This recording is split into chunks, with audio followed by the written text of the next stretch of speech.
paling sering. Kang, kenapa sih? Kunaon sih?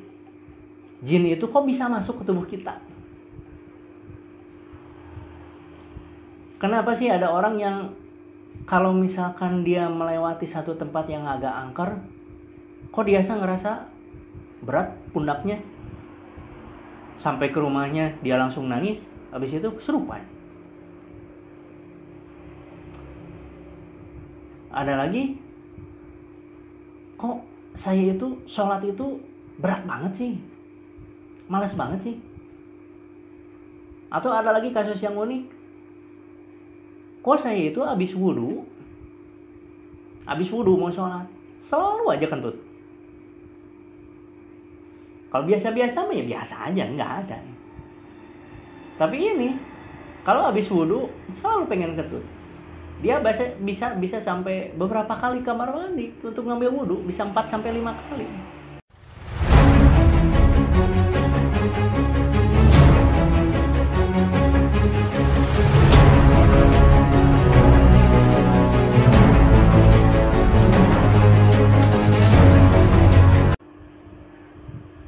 Bismillahirrahmanirrahim.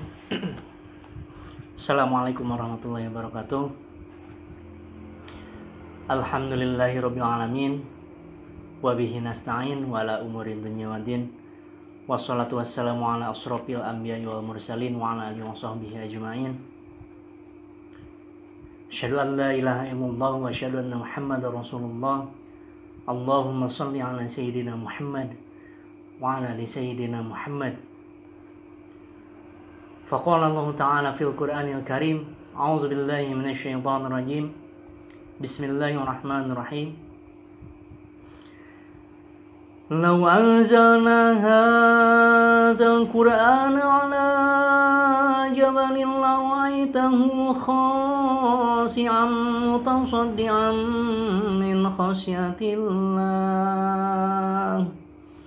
Wa tilkal amsalu nadribuha linnasi la'allahum yatafakkarun. Al-ayat. Puji dan syukur marilah kita panjatkan kepada Allah Subhanahu wa taala yang telah memberikan kepada kita berbagai macam kenikmatan. Nikmat sehat walafiat hingga kita masih bisa bertatap muka di channel ini, yang mudah-mudahan kita bisa senantiasa mensyukuri nikmat dari Allah Subhanahu wa taala yang telah titipkan pada kita. Shalawat serta salam semoga tercurah terlimpahkan kepada junjungan alam yakni habibana wa nabiyyana Muhammad sallallahu alaihi wasallam. Sahabat saung abirara, seperti yang telah saya janjikan kemarin, insyaallah kita akan membahas apa ya, kalau dibilang ngebahas detail sih enggak juga ya, ngebahas ya sekilas lah tentang ruqyah. Kita bahas tentang ruqyah. Jadi ada beberapa komen di channel kami yang meminta untuk dilakukan semacam apa ya, tutorial kali ya, semacam tutorial ruqyah ya. Kang, dari awal dong katanya. Soalnya saya waktu itu berpikir gini, saya itu kadang suka motong gitu, memang sih sengaja dipotong video itu. Saya sengaja nggak tampilkan video itu dari awal, karena waktu itu saya berpikir biar waktu menit yang dipakai oleh yang nonton itu singkat seperti itu, jadi ke inti-intinya aja. Tapi ya memang nggak ada salahnya juga memang sih kalau misalkan ruqyah itu dari awal. Dan mudah-mudahan sih dengan video ini semakin banyak orang-orang yang mulai melirik kepada dunia pengobatan ala Nabi seperti ini.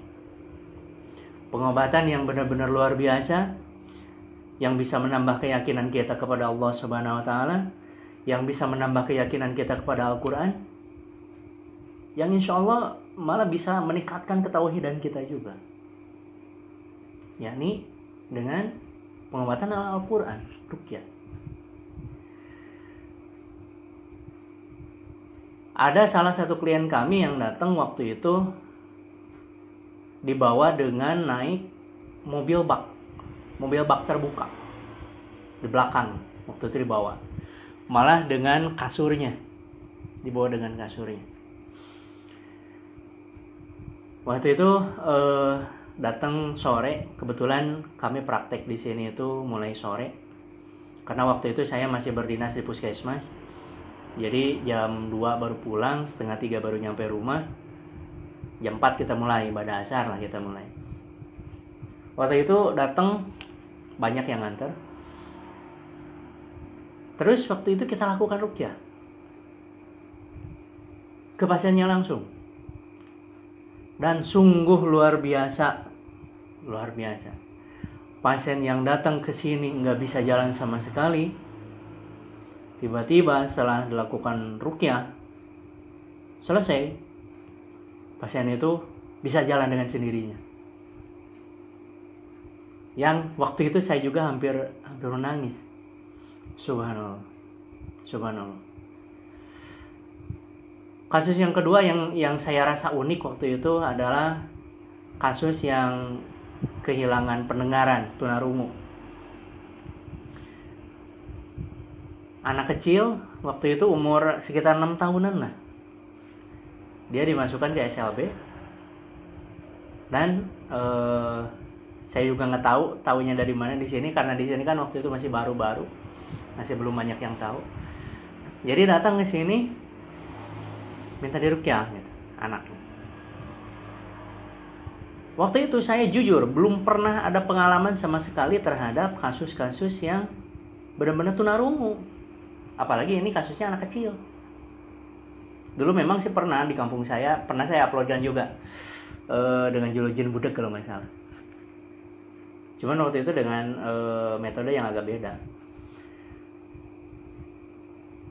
Dengan keyakinan saya kepada Allah, ya Allah, bismillah, mohon petunjuk, dan lakukan ruqyah. Nanti ayat-ayatnya saya share semua, kita bahas semua di sini. Mungkin bertahap ya, nggak bisa langsung semua karena lumayan banyak juga. Saya bacakan ayat, tapi sebelumnya itu waktu itu saya tes dulu. Tesnya simple. Pas pertama anak itu datang ke saya, anak itu kelihatan benar-benar nggak suka sama saya. Dengan wajah gimana sih nggak suka gitu, deketin aja nggak mau. Sehingga orang tuanya sambil dipangku sama orang tuanya ngobrol, kita tes dulu. Di tesnya seperti ini.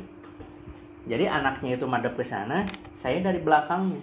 Waktu itu pakai alat perawatan luka sebenarnya, pakai bak instrumen. Saya pukul dengan gunting, kan suaranya nyaring tuh. Pukul dari belakang, treng, pukul lagi, treng. Ternyata memang nggak ada respon. Normalnya anak gitu ya, kalau misalkan dengar suara dari pinggirnya itu kan langsung nengok. Ini enggak. Subhanallah. Benar-benar nggak ada respon. Setelah itu, sayangnya waktu itu nggak ada dokumentasi. Sayangnya belum terlalu aktif dokumentasiin. Kita ceritanya kita lakukan ruqyah lah. Singkat ceritanya udah beres lakukan ruqyah. Pak, saya bilang saya juga nggak tahu hasilnya seperti apa. Cuman ya kita cek bersama aja. Cek bersamanya seperti dengan tindakan yang seperti tadi. Jadi caranya kita lakukan hal yang sama. Pasiennya madep ke sana, dari belakang, treng. Tiba-tiba anak itu langsung lirik ke kanan. Saya waktu itu hampir mau nangis asli. Subhanallah ya Allah. Terus saya ke telinga kirinya, treng lagi, nyambung lagi. Subhanallah, keluarganya nangis, saya pun hampir ya berkaca-kaca mau nangis. Subhanallah, subhanallahnya apa? Saya meyakini kebesaran Allah dan ternyata terbukti nyata melalui perantara Al-Quran. Subhanallah. Akhirnya pulang, saya suruh kontrol lagi, dan alhamdulillah waktu itu kita tesnya dengan tepukan. Kalau dengan itu tuh kan lebih tajam gitu ya suaranya. Kalau dengan tepukan lebih kayaknya nggak tajam gitu. Tapi alhamdulillah responnya udah mulai. Ya, memang saya masih belajar dan saya akan terus belajar. Saya akan terus belajar. Dan mohon bimbingannya, mohon bantuannya kalau misalkan saya ada yang salah, mohon diingatkan. Itu prolog aja. Jadi kalau ada yang bertanya, ruqyah itu apa sih? Kayak di kampung saya, naon sih ruqyah? Kalau ada yang bertanya seperti itu, jadi gini, kita jawabnya biar gampang gitu. Jadi ruqyah itu adalah secara harfiah gitu ya, adalah bacaan yang ditiupkan. Bacaan ditiupkan. Nah, kayak gitu aja. Kalau dulu di kampung saya kan banyak orang tua ya, yang kalau misalkan kita sakit, ya kita minta air kan. Minta airnya apa? Dijampe, bahasanya itu dijampe. Ada yang bilang lagi dijiad, ya didoakan sebenarnya. Jadi melalui media air. Sebenarnya konsepnya sama persis seperti itu. Jadi dia membacakan ayat, membacakan doa yang ditiupkan ke air. Dan air ini langsung otomatis berubah menjadi air ruqyah. Bacaan yang ditiupkan, baca tiup, baca tiup, baca tiup. Sesimpel itu. Luar biasa dan segampang itu. Jadi kalau ada yang bertanya ruqyah itu susah, masa sih? Ruqyah itu semua orang bisa, semua orang mampu, bisa banget. Ayatnya udah pasti hafal semuanya juga, hafal semuanya. Ruqyah adalah bacaannya ditiupkan, baca tiup, simpel itu. Cuman memang di secara pembagiannya ruqyah itu terbagi dua.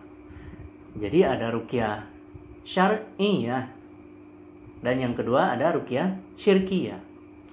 Saya nggak akan membahas yang syirkiyah, saya akan membahas yang syariah aja.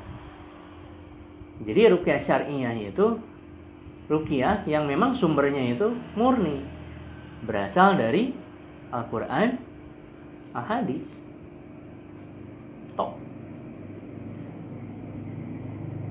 Kalau yang syirkiyah, saya nggak tahu. Saya belum nyampe ke sana. Saya akan bahas tentang ruqyah syar'iyah. Jadi dulu itu di zaman Rasulullah SAW, ruqyah itu sebenarnya udah ada di masa jahiliyah juga. Jadi sebelum masa Rasulullah juga memang sudah ada ruqyah itu. Ya mungkin ya masuknya yang kedua itu. Terus Allah menurunkan dua surat yang posisinya surat terakhir 113 dan 114, Al-Falaq dan An-Nas. Dan itu tuh sungguhnya surat yang sungguh luar biasa. Kalau kita pakai untuk ruqyah Itu sungguh luar biasa.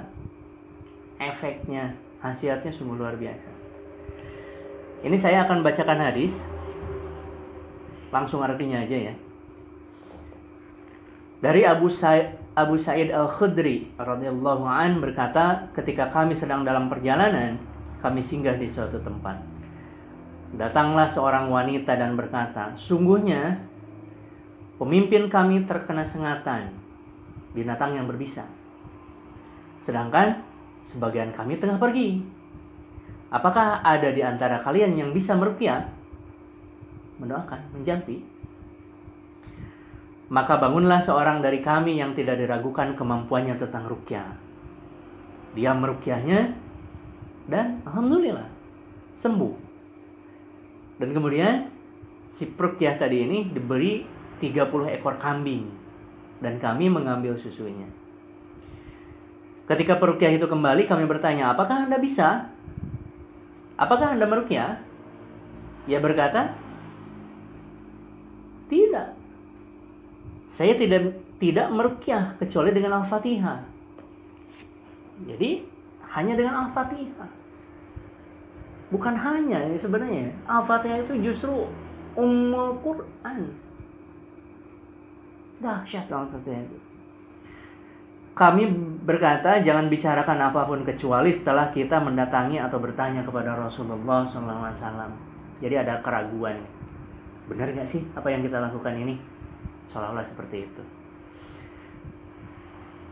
Ketika sampai di Madinah, kami ceritakan kepada Nabi Muhammad dan beliau berkata, tidaklah ada yang memberitahunya bahwa itu adalah ruqyah. Bagilah kambing itu dan beri saya satu bagian, kata Rasulullah. Jadi intinya ruqyah itu boleh. Ruqyah itu bagus. Dari Auf bin Malik, dahulu kami meruqyah di masa jahiliyah dan kami bertanya, wahai Rasulullah, bagaimanakah pendapatmu? Pendapatmu ya tentang ruqyah ini. Terus Rasulullah bersabda, perlihatkan kepada aku ruqyah kalian. Mungkin waktu itu diperlihatkan, kata Rasulullah, tidak apa-apa dengan ruqyah jika tidak mengandung kemusyrikan. Jadi intinya ruqyah syar'iyah itu yang sesuai dengan ajaran Rasulullah. Dan yang ruqyah syirkiyah adalah ruqyah yang mengandung kemusyrikan. Dan itu jangan dilakukan. Oke, kita masuk ke bahasan selanjutnya, yaitu pertanyaan yang paling sering. Kang, kenapa sih? Kunaon sih? Jin itu kok bisa masuk ke tubuh kita? Kenapa sih ada orang yang kalau misalkan dia melewati satu tempat yang agak angker, kok biasa ngerasa berat pundaknya? Sampai ke rumahnya dia langsung nangis, habis itu kesurupan. Ada lagi, kok saya itu sholat itu berat banget sih, malas banget sih. Atau ada lagi kasus yang unik, kok saya itu habis wudhu mau sholat selalu aja kentut. Kalau biasa-biasa mah ya biasa aja, nggak ada. Tapi ini kalau habis wudhu selalu pengen kentut. Dia bisa sampai beberapa kali kamar mandi untuk ngambil wudhu, bisa 4 sampai 5 kali. Luar biasa. Jadi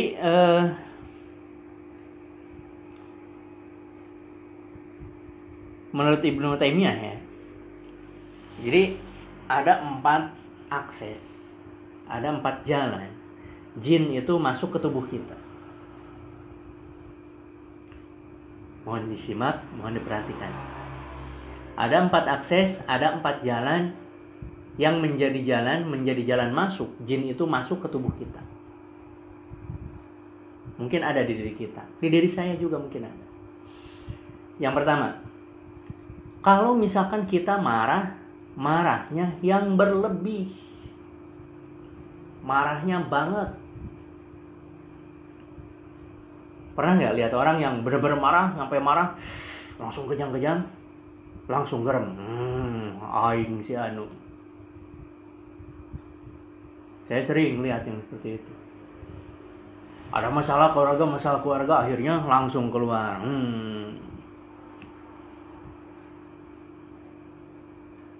Kenapa? Marah itu sebenarnya apa ya? Kalau kita ibaratkan tubuh kita ada perisai pelindungnya. Jadi saat marah itu tiba-tiba si perisai pelindung itu seolah-olah menipis dan hilang. Sehingga tubuh kita dengan mudahnya gampang disusupin dengan makhluk itu masuk ke dalam. Atau yang memang udah ada di dalam, kepancing jadi muncul, ikut eksis dia. Yang kedua, sedih atau takut yang berlebih.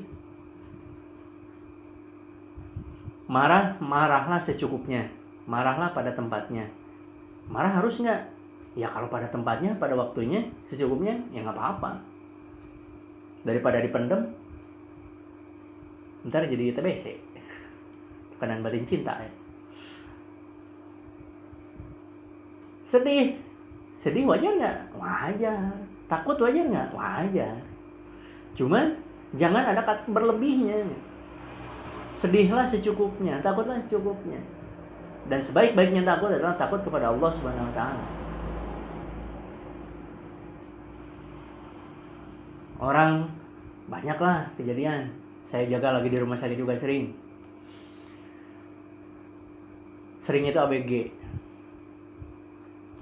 Putusin lah sama cowoknya atau sama ceweknya. Sedih kan, galau kan, merana kan. Karena sedihnya berlarut-larut, terlalu dalam. Nangis. Lama-lama nangisnya berubah. Jadi ketawa cekikikan. Siapa yang masuk? Rambut panjang. Siapa yang masuk? Ya, gitu-gitulah.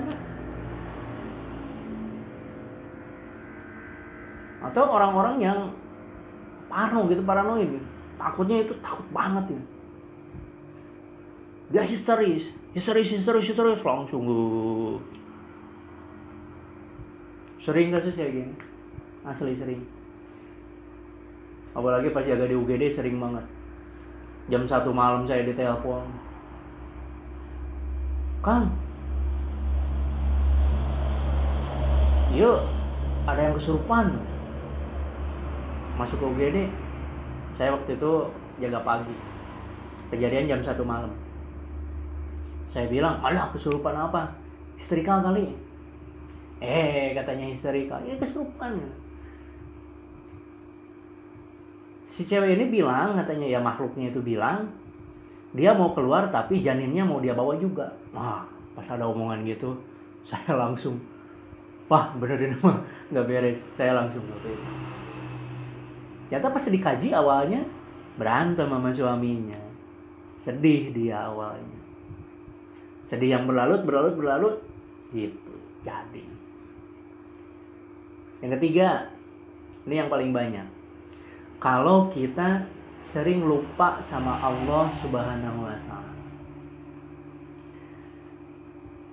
Ini koreksian bagi diri saya juga. Zaman sekarang hal-hal yang dapat melupakan kepada Allah itu sungguh luar biasa banyak pasti. Termasuk ini yang dipakai buat ngerekam HP. Kita bisa masuk ke surga dengan HP ini, pun kita bisa masuk neraka dengan HP. Luar biasa. Saya kemarin ngelihat yang main cacing, Warmzone ya.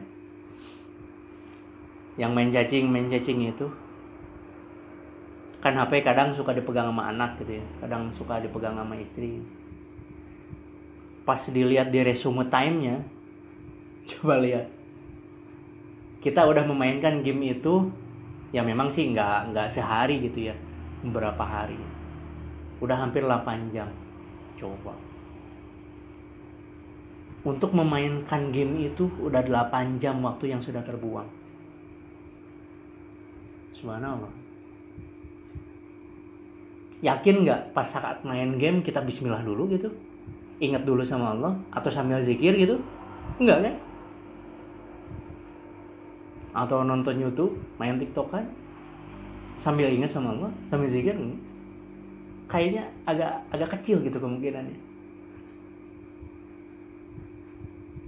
Dan kalau misalkan kita sering lupa sama Allah, itu tuh menjadi akses masuknya jin ke tubuh kita.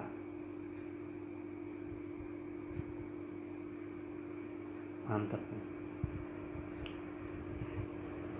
Dia itu bisa memanfaatkan berbagai macam cara ya masuk ke tubuh kita. Sering lalai sholat, sering nahan-nahan zakat untuk dikeluarkan. Puasa ini sekarang lagi bulan Ramadan, nggak bisa nahan syahwatnya, nggak bisa nahan nafsu. Itu jadi akses masuk. Dan yang luar biasanya, kalau jin itu sudah masuk ke dalam tubuh kita, susah keluarnya. Apalagi udah judulnya cinta, seneng. Oke, yang ketiga. Yang keempat. Yang keempat itu kalau misalkan kita senantiasa bersyahwat. Nah, syahwat ini memang artiannya sih luas. Syahwat dalam artian syahwat, seks. Contoh, punten ya, rada vulgar. Nonton video porno, bersyahwat kan. Punten lagi, onani, syahwat kan. Zina, syahwat. Yang dia itu nggak bisa nahan itu. Dia itu nggak punya kemampuan, nggak punya daya untuk mengerem itu. Jadi kalau udah pengen.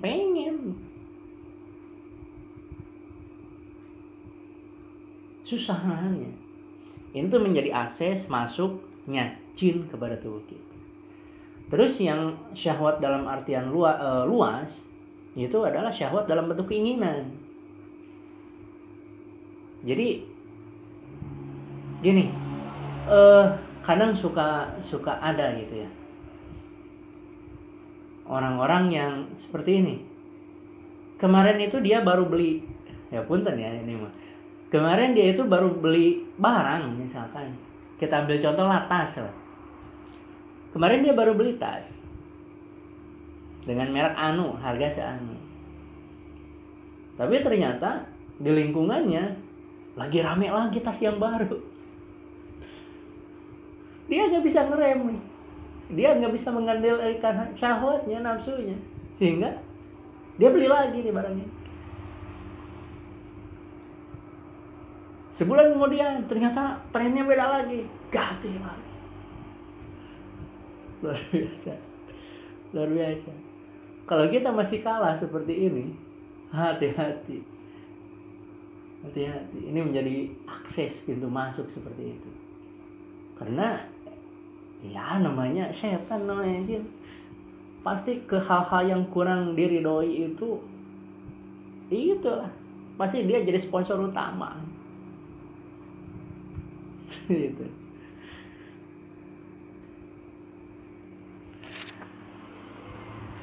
Nah, sekarang mulai masuk ke gejala ya.